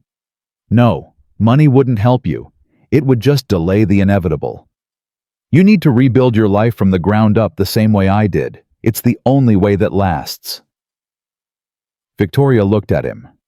Really looked at him, and for the first time Marcus saw something other than contempt or desperation in her eyes.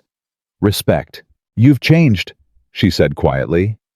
No, I was always this person. You just never bothered to see it. She nodded slowly. I'm sorry, Marcus. I know it's not enough. I know words don't fix anything, but I'm sorry for everything. I know. Can I ever see Jaden again? Not custody, not rights, just seeing him sometimes? Marcus looked at his son, who was watching the conversation intently. That's up to him, when he's ready, if he's ever ready. Jaden thought about this for a moment. Maybe someday, he said finally. But not yet. I'm not ready yet. Victoria's face crumpled, but she nodded. I understand. I'll wait, for as long as it takes. They left the cafe an hour later. Victoria went to the address Marcus had given her, a shelter downtown that specialized in helping displaced women. Marcus and Jaden walked home in silence, the autumn air crisp and clean. Daddy. Yeah, buddy. I'm proud of you. Marcus stopped walking. What? I'm proud of you. What you did in there. How you treated her. It would have been easy to be mean. She was mean to you. It would have been easy, Marcus agreed. But easy isn't always right. Jaden nodded seriously. That's what you always say. Does it ever get annoying, me always saying stuff like that? The boy grinned. Sometimes, but I still remember it. They walked the rest of the way home, father and son, their shadows stretching long in the afternoon light. That night, after Jaden was asleep, Marcus sat in his backyard and looked up at the stars.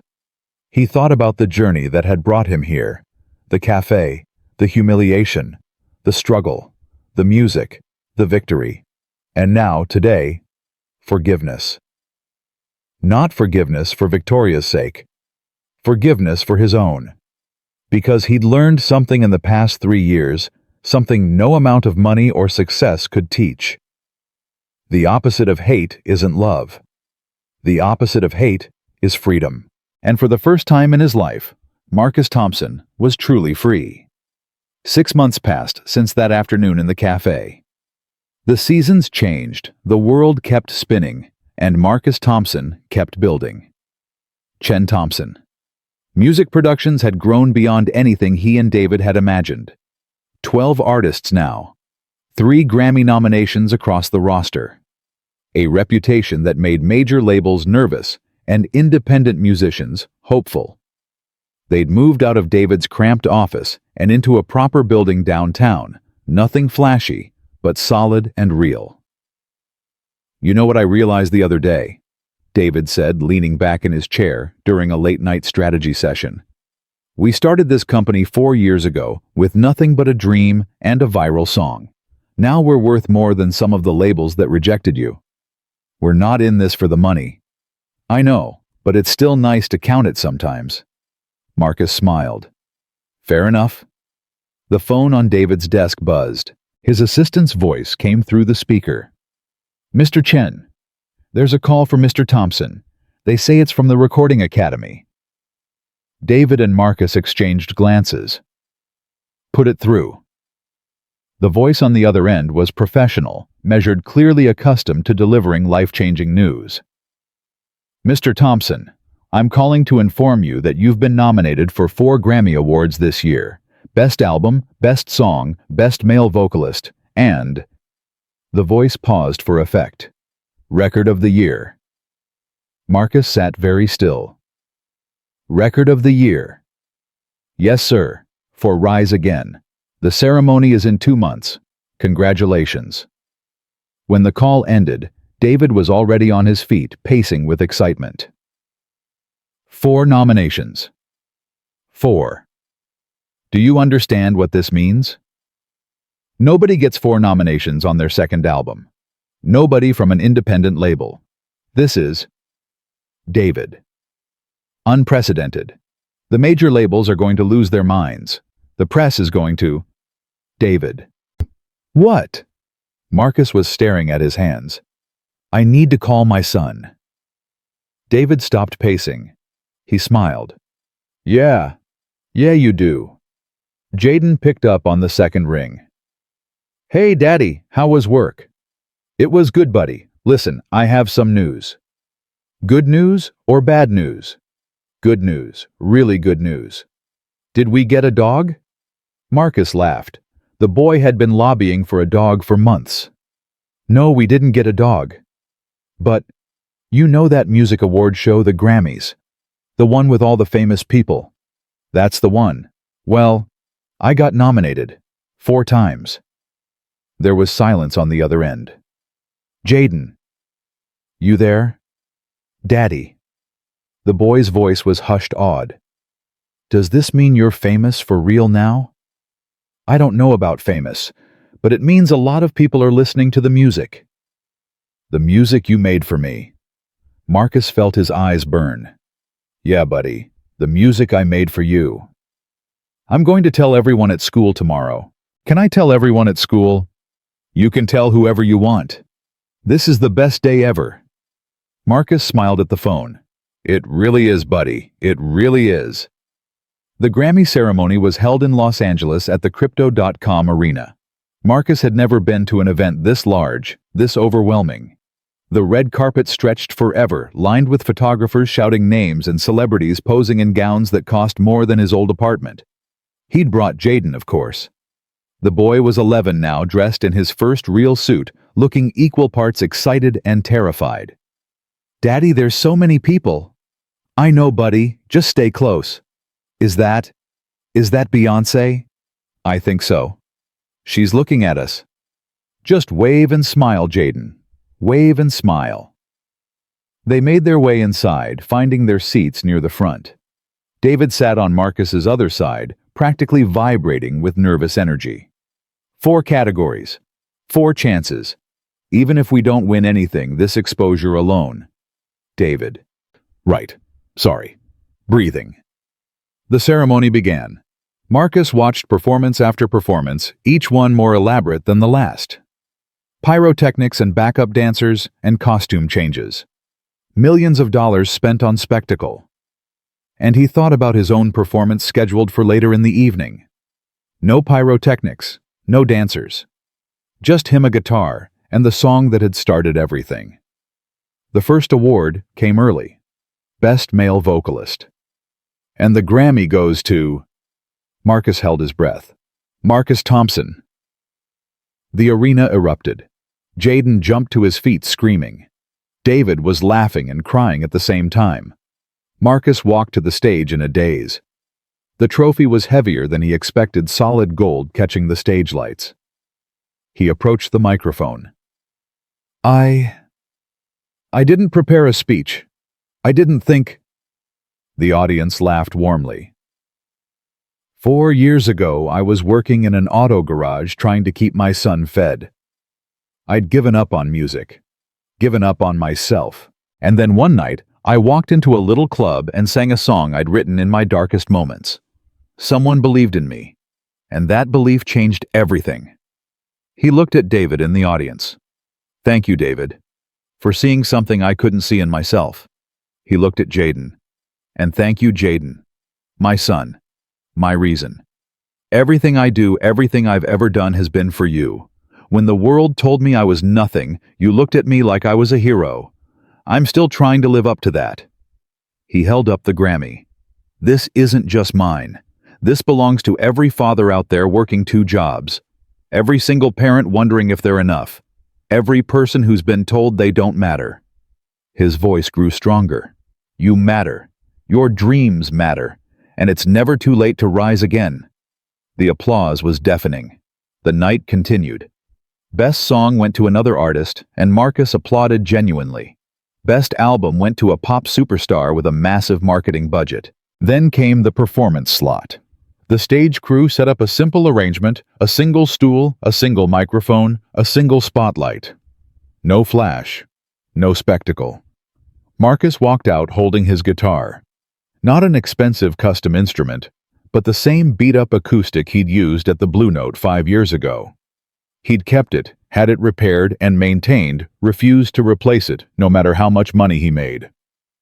This guitar was given to me by a club owner who believed in struggling artists, he said into the microphone. She's gone now, but I think she'd be happy to see where it ended up. He sat down on the stool. This song is called Rise Again. I wrote it on the worst night of my life. I was alone, broke, and a woman I used to love had just told me I was worthless. I went home and cried. And then I wrote. He began to play. The arena, which had been buzzing with conversation and movement, fell absolutely silent. They knocked me down, they left me bleeding on the ground. His voice filled the space, raw and unpolished and completely real. No auto-tune, no backing track. Just a man and his guitar, and a truth that couldn't be manufactured. They took my pride, they took my faith, they took everything I'd found. In the audience, people began to stand. First a few, then dozens, then hundreds. But I'm still here, still standing, still breathing through the pain. Jaden was crying. David was crying. Strangers who'd never met Marcus Thompson were crying. And every time they knock me down, I rise again. The final note faded into silence. And then the arena exploded. A standing ovation. Not the polite, obligatory kind that happened at industry events. A real one. The kind that comes from the gut, from the heart, from somewhere deep that doesn't respond to fame or money or influence. Marcus stood and bowed, tears streaming down his face. The final award of the night was Record of the Year, the biggest honor, the one that could define a career. And the Grammy for Record of the Year goes to...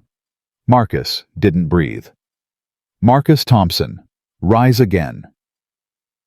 He didn't remember walking to the stage, didn't remember accepting the trophy, didn't remember anything until he was standing at the microphone, looking out at a sea of faces, the weight of 2 Grammys in his hands.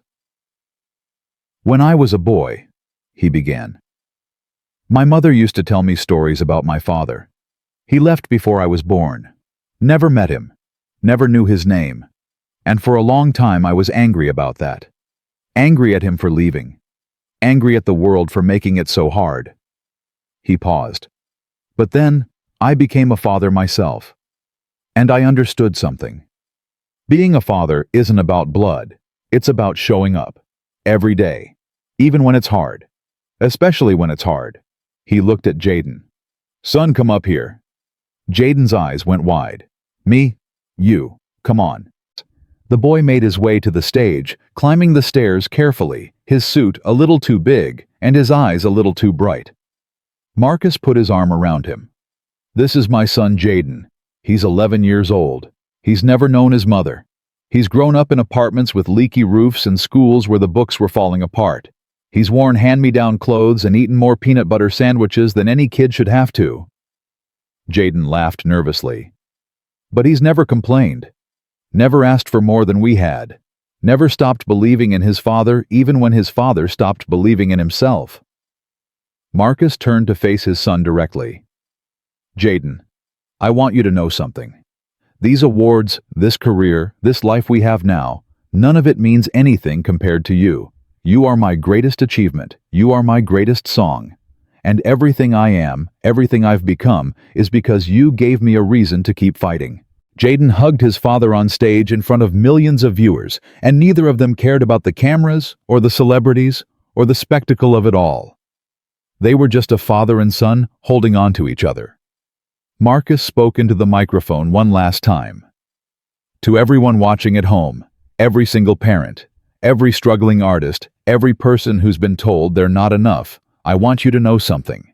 Your story isn't over, your chapter isn't closed, and the people who count you out, they don't know what you're capable of. He held up the Grammy. This right here, this isn't the ending. This is just the beginning. The ceremony ended. The after-parties began. But Marcus skipped them all. He took Jaden back to their hotel room, ordered room service, and they sat on the bed eating cheeseburgers and watching highlights of the show on TV. Daddy, you were amazing. Thanks, buddy. Everyone was crying. I know. I was crying too. Jaden was quiet for a moment. Daddy. Yeah. Do you ever think about what would have happened if you didn't go to that club, if you didn't sing that night? Marcus thought about it. Sometimes. But then I remember that we can't live in what-ifs. We can only live in what is. What does that mean? It means everything that happened led us here. The hard times. The sad times. The scary times. They were all part of the journey. And if I changed any of it, we might not be sitting here right now eating cheeseburgers and looking at Grammys. Jaden considered this. So the bad stuff was important too. The bad stuff was essential. It made us who we are. It taught us what we're capable of. I think I understand. Good. Now finish your cheeseburger and go to sleep. We've got an early flight tomorrow. Back to Chicago. Back home. They flew back the next morning. First class, which still felt strange to Marcus. He remembered a time when he couldn't afford bus fare. When they landed, David was waiting at the gate with news. You're all over the internet. The speech about Jaden, the performance. Everyone's talking about it. The streams for Rise Again have tripled overnight. That's good. Good. It's phenomenal. This is... David. Yeah. I need a break. David blinked. A break now, when everything is... now. Especially now. I've been going non-stop for 4 years. My son has been along for the ride the whole time. He needs normal, school plays and soccer games and boring Sunday afternoons. He needs a father who's present, not a father who's always chasing the next thing. David was quiet for a moment. Then he nodded. How long? 6 months, maybe a year. We'll see. And the label? You can handle it. That's why we're partners. They shook hands. You've earned it, Marcus. Take all the time you need. The months that followed were the quietest of Marcus's adult life. He dropped Jaden off at school every morning, picked him up every afternoon, helped with homework, coached his little league team badly but enthusiastically. He didn't write music, didn't perform, didn't do interviews or appearances or promotional events. He just lived. And in that living, he found something he hadn't expected. Peace. One afternoon, about 8 months into his break, Marcus got a phone call from an unknown number. Mr. Thompson, this is Victoria. He hadn't heard from her since that day in the cafe. He'd made sure she got the help she needed, but he'd kept his distance after that. It felt necessary. For both of them. Victoria, how are you? I'm good. Better than good, actually. I finished the job training program. I've been working at a nonprofit for 6 months now. They promoted me last week. That's wonderful. I wanted to thank you for what you did, for how you treated me when you had every right to. Her voice broke. You didn't have to help me, after everything I did, and you helped me anyway. I told you why. I know, but I still wanted to say thank you, and I wanted you to know that I'm trying, really trying, to be a better person, to deserve a second chance. Marcus was quiet for a moment. Victoria, I'm going to ask you something, and I want you to think carefully before you answer. Okay. Jaden's been asking about you. Not a lot. Just sometimes. He's curious. He wants to know who you are. Not who you were. Who you are now. Silence on the other end. Would you be willing to meet him, not as his mother? Not yet. Maybe not ever. Just as someone he can talk to. Someone who can answer his questions. Victoria was crying. He could hear it. Are you sure? I'm not sure of anything. But Jaden deserves the chance to make his own choices. And I trust him to make the right ones. When? There's a coffee shop near our house. Saturday afternoon, 2 o'clock. I'll be there the whole time.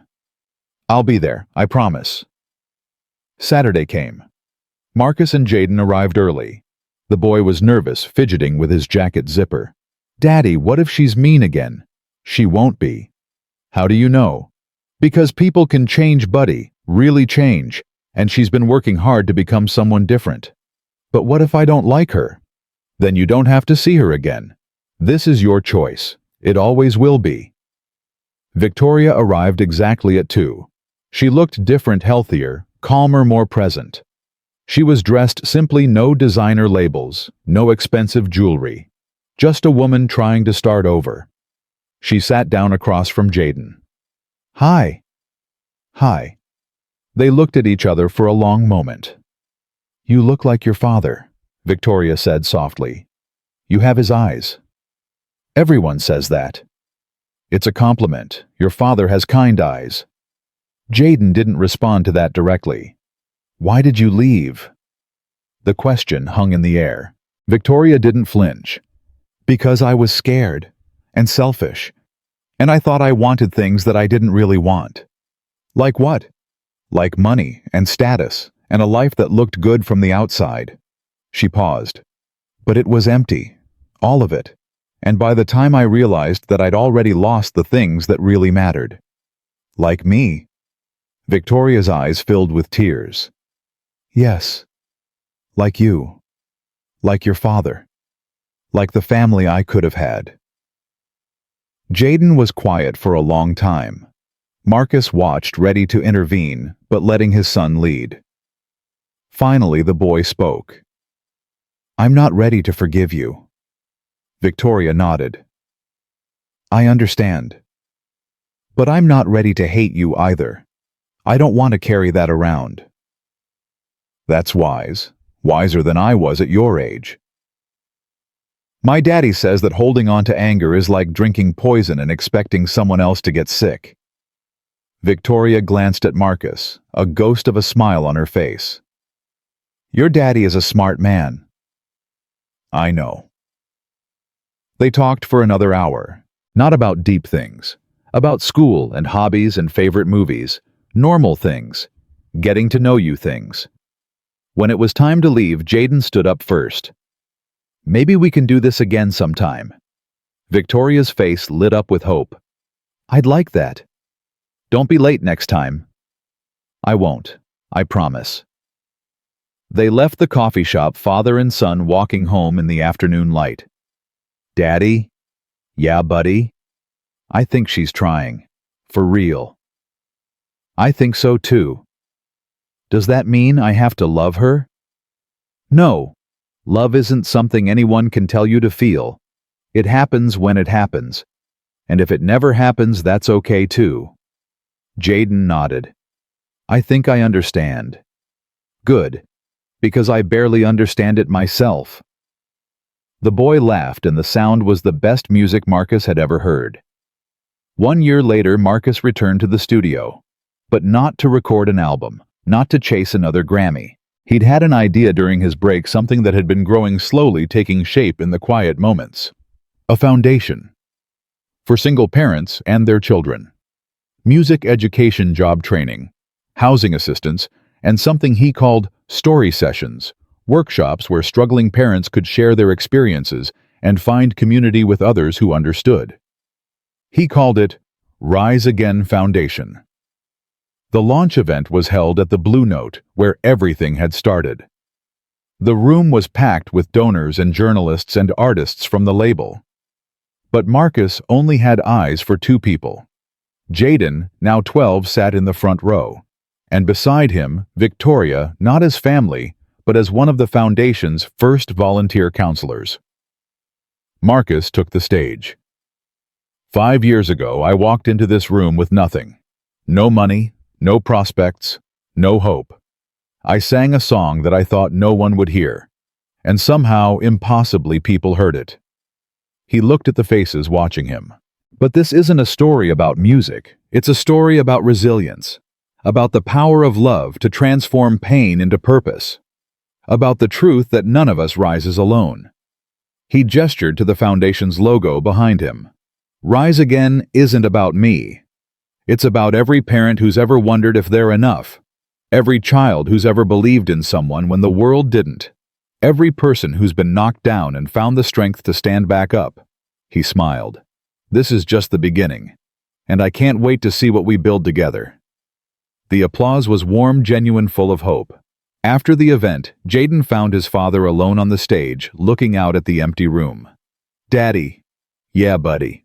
Remember when you used to sing to me when I was little, in that tiny apartment with the broken heater? I remember. I used to think those were the best times, even though we had nothing. Marcus looked at his son. They were the best times. Because we had each other. Jaden hugged him. We still do. Yeah, buddy, we still do. They walked out of the Blue Note together into a Chicago evening that was crisp and clear, the city lights reflecting off everything. Marcus thought about the journey that had brought him here, the humiliation in the cafe, the nights of despair, the moment he'd almost given up, and the boy who had given him a reason to keep fighting. He'd been knocked down more times than he could count. He'd been mocked, abandoned, betrayed, and broken. But he'd risen. Not because he was special, not because he was lucky, but because he'd refused to let his circumstances define his destiny. And now, standing on the other side of everything, he understood the truth that had carried him through. The world will try to break you. It will tell you that you're nothing, that your dreams are foolish, that you don't deserve a seat at the table. Don't believe it, because the only person who gets to decide your worth is you, and the only story that matters is the one you're still writing. Marcus Thompson looked at his son, looked at the life they'd built from nothing, and smiled. This was his story, and it was far from over, because love in its truest form always finds its way home. The end. If this story touched your heart, please like, share, and subscribe to the channel. Drop a comment below with the city you're watching from. And remember, no matter where you are in your journey, your story isn't over yet.